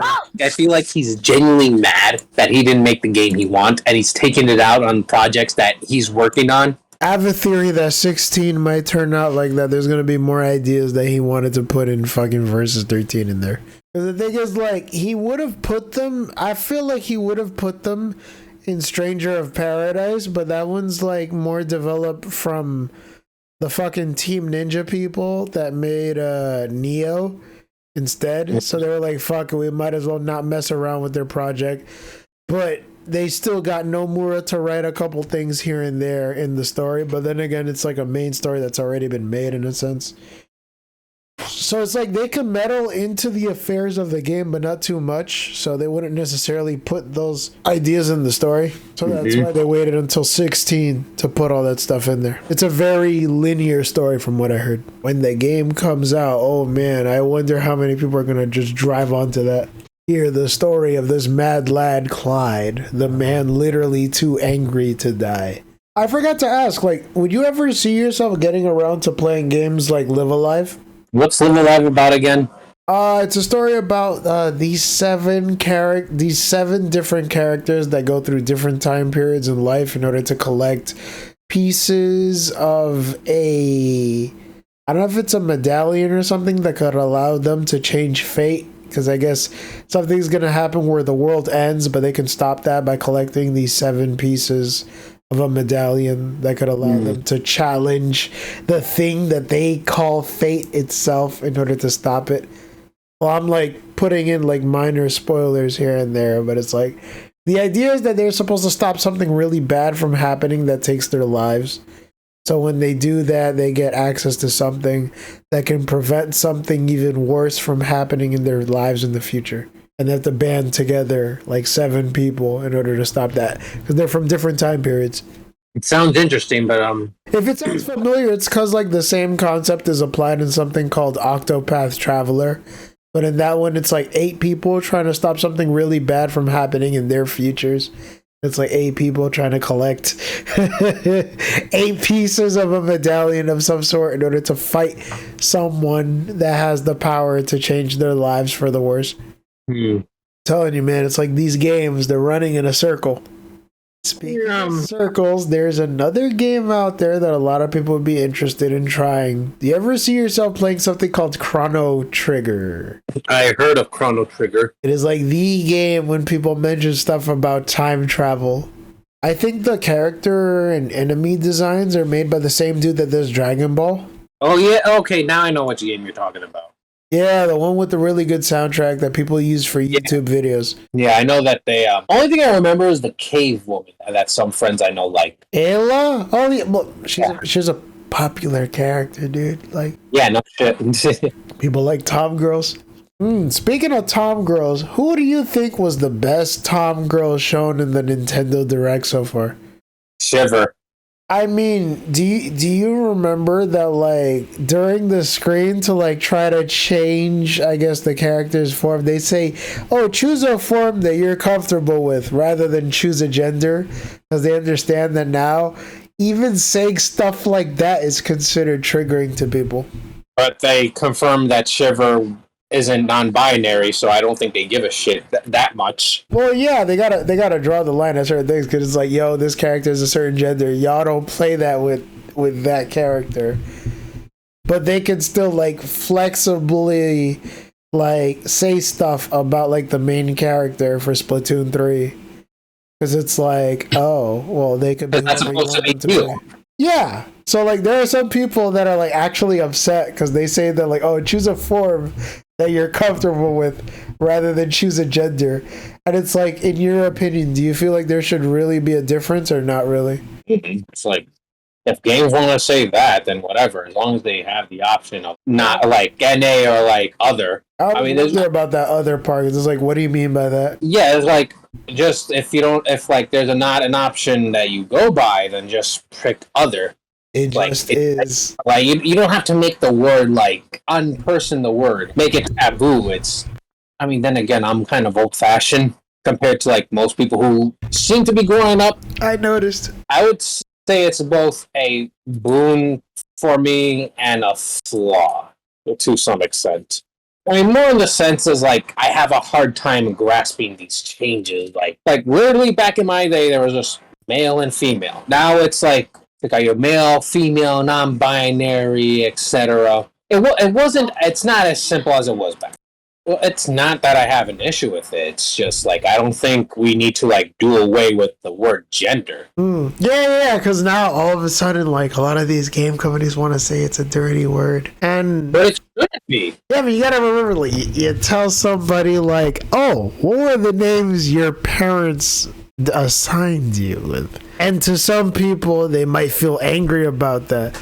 So it's like, now they gotta change it to say something along the lines of, okay, choose a name that you're comfortable with. Okay, but that's what I was talking about being mean old-fashioned. What is this assigned gender thing? Like, No, because I'm saying that, like, nowadays, that's considered it's weird because I understand what you mean by it. I know what you're talking about, but I know exactly what these people are talking about in the sense that, like, nowadays when people mention the idea of, like, being named something or in a video game, like talking about being assigned a name at birth, they may not necessarily, like, feel comfortable with that particular name. Because, like, you know, if in the future they don't feel comfortable with that name or they have issues with, like, say stuff like gender dysphoria, they might have a certain reaction to being called that particular name that they may not necessarily resonate with. So they would want to be called a different name. Because they're not asking you for your fucking name. They're asking you what your gender is. Yeah, like, some people might not feel comfortable with the idea that, like, oh, well, even though I may be physically a girl or something, I feel more comfortable being a dude, or vice versa. And it's like most video games have to bow down to that idea because they don't want to offend people that might be interested in buying their game like that. Well, this goes back to what I was saying. Will these people buy your game? They never consider that. I'm sure there are, but there's a reason why go woke, go broke is Well, are you talking about that Frost girl? Because, like, she did yell at people earlier. I'm going to be completely honest with you. I have no fucking idea what the context was or anything with this person. I only heard about when you told me, as I never heard them before in my life. Yeah, to me, she was mad at the people that were being creepy with her. I knew nothing about this person. Nothing at all until you told me. So I only had like a very unclear idea and it just sounded to me like, oh, men being creeps again in video games. Whoa, wait. I specifically mentioned to you that like she was taking aim at the people. I'm like trying to understand something that I have no a clue in what the context is, and I'm just turning my brain out because I can't understand. Wait, but that's why I'm showing you the context and allowing you to turn your brain on, because I'm specifically mentioning to you that like she was specifically taking aim at the people that were leaving creepy messages at her. And so she had that particular meltdown that you saw on the video, which is why she took aim at those people that were just leaving weird messages at her. And, you know, somewhere down the line, that eventually ended up in her leaving that tone-deaf message saying that, like, oh, despite all these people being laid off at G4, I still live, bitch. Ha-ha! And then, like, literally earlier today, before we even had this conversation, like before I even started the stream, I sent you the video. I sent you the link to a news article from Kotaku.com showing that like she ended up getting let go in G4. So even though she was gloating literally yesterday about her surviving the purge of people being let go by G4, it turns out that the people in G4 ended up buying out the rest of her contract and letting her go prematurely anyway. So it's like some people could make the argument that this was a response to her tirade that she made against the people leaving weird messages in her account like earlier this year. Look, if she wanted to make it an issue, she could have just done it in a different platform. She didn't need to like make what was probably just going to be a discussion on like this GeForce thing and make it a platform for her bragging. If she got fired for that, then I don't like to believe that, but there's an idea that could have happened. I don't know. Could have been. Maybe, maybe not. But that's what happened. She did. Let's assume she did. That's what she gets for making like what I assume is a discussion thing, her fucking soapbox. I mean, that's one way to look at it. Again, like, why couldn't they just have done this over Twitter or on YouTube? Well, I mean, that's the thing. Like, you got to remember, if she were to say something about this on Twitter, there's a pretty good chance that she probably would have been bullied by like 100 other people into like staying silent about a situation like that. And you got to remember, when 100 something people come at you over a situation like this, you're not going to react the same way that most normal people would. But whose fault is that? She's the one that wanted to talk about it. What do you mean? We have to take these with a grain of salt. People in the past who've been crying wolf so many times, we have to really see if this is true or not. This is an issue that's been happening for years. I don't know what would have happened if she took it up on Twitter, but the fact we even have to ask this shows just how much these people will try to ruin lives with made-up stories or shit they said years ago, where if this was a legitimate case, we had to doubt it because of people who lied in the past. Are you talking about opportunistic people that take advantage of like people that actually like feel a certain way about their issue to try to virtue signal? Yes. Like, if you mean it by that, then I understand what you mean. But if you're saying that like Frost is like someone that maliciously and did that on purpose, no. I'm not assuming because if it was true that she was getting creepy messages, she should have made an issue a while ago. Well, but that's just me. She didn't say it in the video where she popped off on G4, but I'm pretty sure if somebody would have like pressure her about it, I'm pretty sure she would have shown receipts.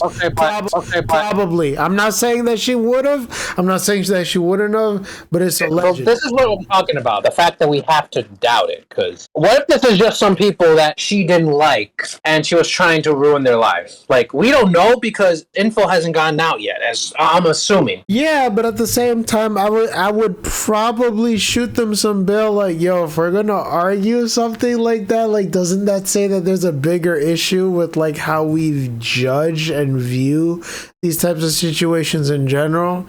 Because everyone's like, everyone has a right, at least in America, that everyone's innocent until proven guilty, right? This is what I'm talking about, that we have to like judge this. Because like a few years ago, we had this listen and believe attitude, and some stories turned out to be fake, or the situation was completely blown out of proportion and wasn't as serious as it was made it out to be. Yeah, you gotta remember that like Donald Trump invented the idea of like fake news, so like you gotta. But you could say he invented the term.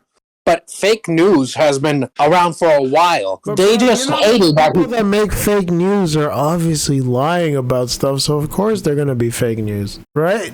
Yeah, but like, this is what I'm talking about. I don't like the man at all, but what I think he did was upset those that knew he was speaking the truth. Like, there are people who are making up stuff in the news. Well, yeah, of course. They're Fox News and people that want to actively like get in the way of like real situations. All these other like media outlets and people who work in those industries, like journalists, hosts, all that. Well, you gotta remember that journalists are gonna do everything that they can to make sure that you get clicks to like wherever they want you to go to. Exactly, and because of people like that, we have to doubt what some of these people are saying, and we shouldn't, especially if it turns out to be true. But because of people like that, we don't know what to trust or what to believe. So again, like I said, assuming this is true, would you say that's not a bigger issue with like media in general? Because it's like if you're getting to the point where you don't know what to believe, then don't you think that big media made a big mistake in like trying to make you have several areas to access news and it not being the exact type of truthful media that you expect it to be? Because I feel like they made a mistake. Like if it's not like truthful enough for you to believe, then I think it's making a mistake of it not being American enough for us to believe in a sense. It's like usually the idea is that like when it comes to nationalism, you would believe that whatever the news is doing, it has to be truthful and closer to the beliefs of the nation. Yeah, but look, ever since 2016, have you believed anything that like CNN, Fox News, or any media outlet had to say, or did you have to go and fact check it? Well, you got to remember that a lot of these news stations are heavily biased according to the people that like are paying them. Answer the question. Yes or no. Did you have to like go and fact check? Well, in that case, I would say my answer is maybe, because it's like the fact you had to say maybe. They're paid by both places. Like I'm not sure what you mean by that. They're both being paid by foreign companies. I don't think you could particularly answer that in a yes or no way. Because if they're both being paid by foreign media, then it doesn't necessarily matter whether or not you answer it in a yes or no way. Because regardless, like foreign companies are hold on a sec, that's my what if it's not just foreign this time? Hold on. What if it's just not foreign countries? What if it's just like people being buddy with each other, just to like, again, we shouldn't be asking this stuff, but we are. You gotta remember, like Russia and China are trying to get in bed with like the U.S., so like we have to set questions. We haven't been in that stuff. If we're in bed with Russia, why are we fighting for Ukraine? Because we give money to Russian soldiers in order to like continue the war. Well, dude, look, we're going off a different topic. Allegedly, I don't know. It could be true or not. The fact we have to take this woman's story with a grain of salt is like, should say a lot about how our society is right now. Assuming it is true, I still think she shouldn't have used her position as a soapbox. She should have just taken this stuff on Twitter. Well, if that's this was one way of looking at it, but the thing is, like, I remember telling you, like, if she would have put this on Twitter, there would have been 100 other people that would have bullied her. Is that people in the past have been making these fake claims and stories. We have to doubt it, and that's not her fault. That's the fault on how society has been for the past few years. If this was a big issue for her, she would have said something. Again, we don't know. It could be true. And I have to urge you that, like, this might be solved, like, tomorrow morning, so we just gotta, like, stay tuned to, like, what happens next. I'm just putting in my 2 cents. And if you want to see what else is what it is, you can just leave that stuff in the comments right below. Thank you so much for watching our latest video. If you guys want to say something that, like, fucking appealed to you the most during this Nintendo Direct, let us know, because we are going to be here and watching these particular comments for, like, the next couple of days or so. Want to see Tyranno? You can check him out at Tyranno King 98 on YouTube.com. If you guys want to follow and like, you could just leave a like on the rest of the video and check things out at Gene Alcantara, and stay tuned for the rest of the stuff that me and Tyranno are gonna put online along with King. So yeah, have a good one, stay tuned, see you in the next video.